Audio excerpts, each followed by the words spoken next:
Сәлем достар, каналыма қош келдіңіздер. Бүгін сіздерге осындай косинка ободоктың жасалу жолын үйрететін боламын. Түсін өзіңіз қалаған түсте алсаңыздар болады. Бұл бұйым орамалдағы қыздарға да, орамал тақпайтын қыздарға да жақсы үйлеседі. Оны ободок ретінде шашақтарын артқа қаратып тақсаңыздар болады. Ал орамалдағы қыздар шашағын алға қарай түсіріп, орамалмен әдемі жарастырып тақсаңыздар болады. Ең алдымен сіздерді қажетті заттармен таныстыра өтейін. Бізге 8 мм хрусталь рондель тасы қажет. Одан кейін капля түріндегі хрусталь тасымыз, бұл да бізде 8 мм. Одан кейін 4 мм хрусталь рондель тасымыз. Келесі бізге осындай серебро түсті пинеларымыз қажет болады. 4,5 сантиметрдегі, және гвоздиктарымыз серебро түсте 3,5 сантиметрлік. Одан кейін соединительный кольцаларымыз средний размерде. Және осындай серебро түсті ободокты алатын боламыз. Оған орау үшін серебро түсті проволоканы алған болатынмын, 0,3 мм. Және осы ободогымыздың сыртын орау үшін лента аласыздар. Лентіңіз ақ түсті немесе бұйымыңызға қарай түстес болса жақсы болады. Мен серебро түсті лента алған болатынмын. Және осындай құралдарымыз қажет. Мен өзіме жұмыс жасауға ыңғайлы болу үшін осылай бәрін бөліп салып алған болатынмын. Сіздер де осылай әрбіреуін бөлек-бөлек салып алғандарыңыз жақсы. Енді бізге осы рондель 8 мм хрусталь тасымыз және кішкентай 4 мм хрусталь тасымыз қажет болады. Және бірнеше пинеларымыз қажет. Ал құралдарымыздан круглогубцы мен зажим қажет. Біз осындай етіп 120 данасын жасайтын боламыз. Қазір сіздерге жасалу жолын үйрететін боламын. Ең алдымен біз пинемізді алатын боламыз. Оған үлкен хрусталімізден саламыз. Және одан кейін кішкентай хрусталіміз, қайтадан үлкен хрусталь, және қайтадан кішкентай хрусталімізді салып, басын круглогубцымен бір жағына қарай майыстыратын боламыз. Одан кейін зажиммен белгілі бір мөлшерін кесіп тастап, одан кейін кері қарай майыстырып, пинемізді екінші бөлігі секілді етіп жасайтын боламыз. Сол кезде бізде осындай бұйым шығатын болады. Дәл осылай қайталай беретін боламыз. Сіздерге екінші рет тағы да анығырақ көрсеткен болатынмын.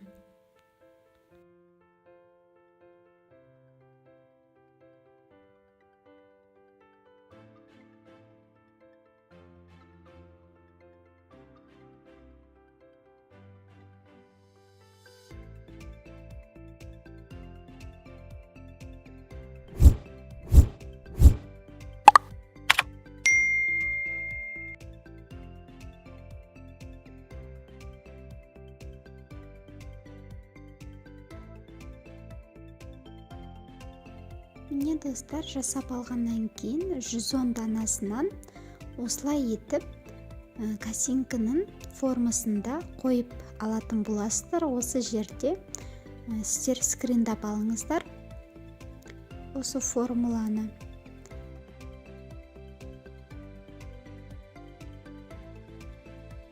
Ары қарай осындай соединительный кольцеміздің көмегімен барлығын біріктіретін боламыз. Ал төменгі бөліктеріне және шеттеріне ортасына біздер осындай каплядан салпоншақ жасайтын боламыз. Қалай жасалу жолын қазір сіздерге үйрететін боламын. Осындай шашақтардың біз 53 данасын жасайтын боламыз. Ол үшін бізге осындай гвоздик және капля хрусталь тасымыз, 8 мм, 4 мм рондель хрусталь тасымыз және круглогубцы қажет болады. Ең алдымен гвоздигімізға капля хрусталь тасымызды өткіземіз. Одан кейін 2-4 мм ронделей тасымызды өткізіп, круглогубцийдің көмегімен жаңағыдай бір жанына қарай майыстырып, кері қарай айналдыратын боламыз.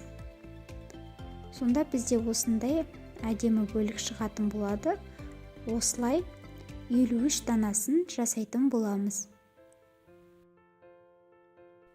Барлық бөліктерімізді дайындап алғаннан кейін, енді қалай біріктіру керектігін сіздерге көрсететін боламын. Ең алдымен осы төменгі бөлігінен бастаймыз. Екі ортасына біз соединительный кольцеді және төменгі бөлігіне осындай каплямызды орналастыратын боламыз. Ол үшін соединительный кольцемізді алып, круглогубцийдің көмегімен ашып, жаңа екі бөлігімізді және төменгі бөлігіне каплямызды бірге алып алатын боламыз. Одан кейін плоскогубцийдің көмегімен бәрін жабатын боламыз соединительный кольцемізді. Осылай етіп біз ең бірінші төменгі қатарды біріктіріп алған болатынбыз. Енді келесі қатарларды жоғарғы бөліктер мен төменгі бөліктердің қосылған тұсына соединительный кольце салатын боламыз. Төменгі екі бөлік және жоғарғы екі бөлікті бір соединительный кольцеға біріктіретін боламыз. Бұл жерде соединительный кольцеларыңыз айналып кетпесін, және мен қалай қойғанмын тастарымды сіздерде солай қоюларыңызға кеңес беремін. Байқап отырсаңыздар, кішкентай хрусталь тасы бар тастардың барлығы төменге қарай қарап тұр. Кольцемізді орналастырып болғаннан кейін осылай бәрін қайтадан түзеп отырыңыздар. Сол кезде соединительный кольцеңіздің айналып кетпегеніне көз жеткізіп отырасыздар. Шеткі бөліктерін біріктірер кезде біз шет жағына капляларымызды орналастырып жібереміз. Міне осылай болып шықты. Енді екінші жағына да сондай капляны біріктіреміз. Осыдан кейін сіздерге барлығы түсінікті деп ойлаймын. Дәл жаңағыдай көрсетілгендей барлығын төмен қарай түсіріп, бір соединительный кольцеға біріктіре беретін боласыздар. Ал шеткі бөліктеріне капляны салып кететін боламыз. Міне бізде осындай болып шықты. Төменгі бөлігінде бізде 13 шашақ дайын болды. Енді ортаңғы бөліктеріне басқа соединительный кольцедің көмегімен осы шашақтарымызды орналастырып шығамыз.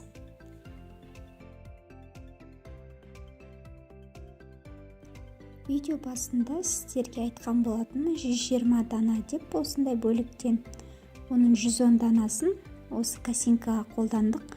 Қалған 10 данасын осылай етіп соединительный кольцедің көмегімен бір-біріне біріктіретін боламын. Оны қазір видео соңында қай жерге қолданатымды көрсетемін.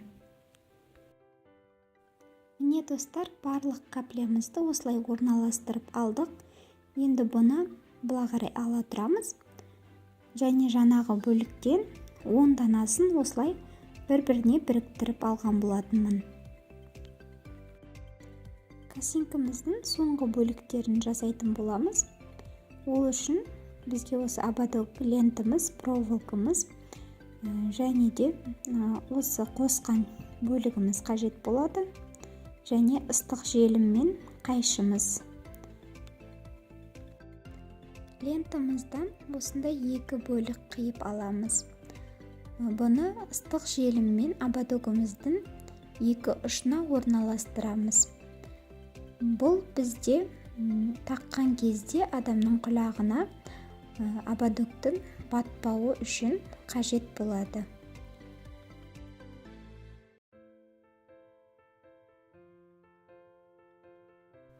Әрі қарай лентамызды алып осындай бөлігін шетіне тастап кететін боламыз. Байлау үшін қалған бөлігін үзбей ободогімізге орай бастаймыз. Шетінен әдемілеп ыстық желіміміздің көмегімен барлық ободогімізді орап шығамыз.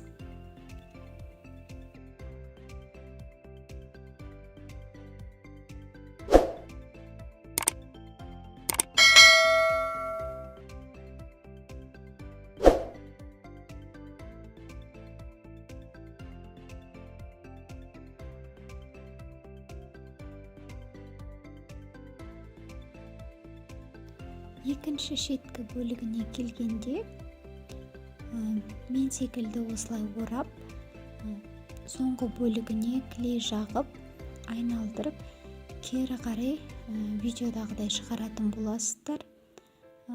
Бұл жағында қиып тастайтын болсаңыздар, тартқан кезде жаңағы қалдырып кеткен бөлігіміз үзіліп қалуы мүмкін. Сондықтан лентамен бірге осылай әдемі етіп қалдырып кеткендеріңіз жақсы.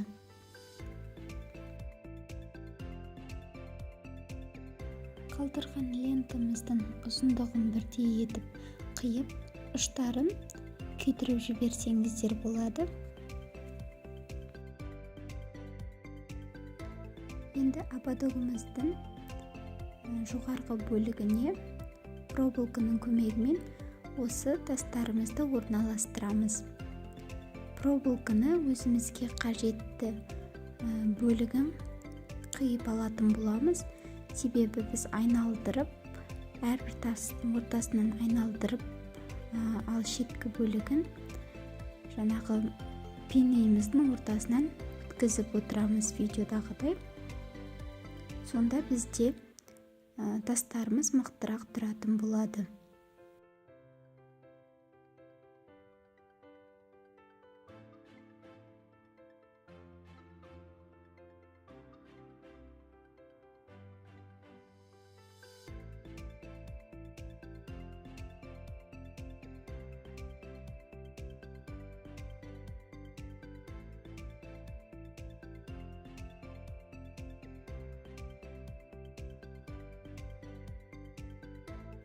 Ободогымыз осылай дайын болды.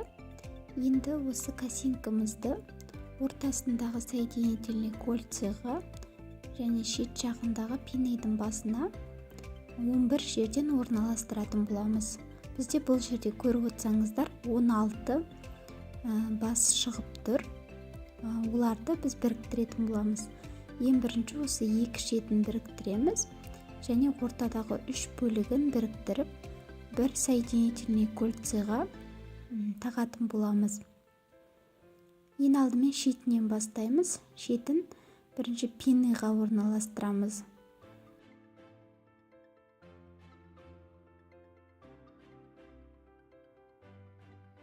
Осылайша кезек-кезегімен барлығын ободогімізге орналастырып шығамыз.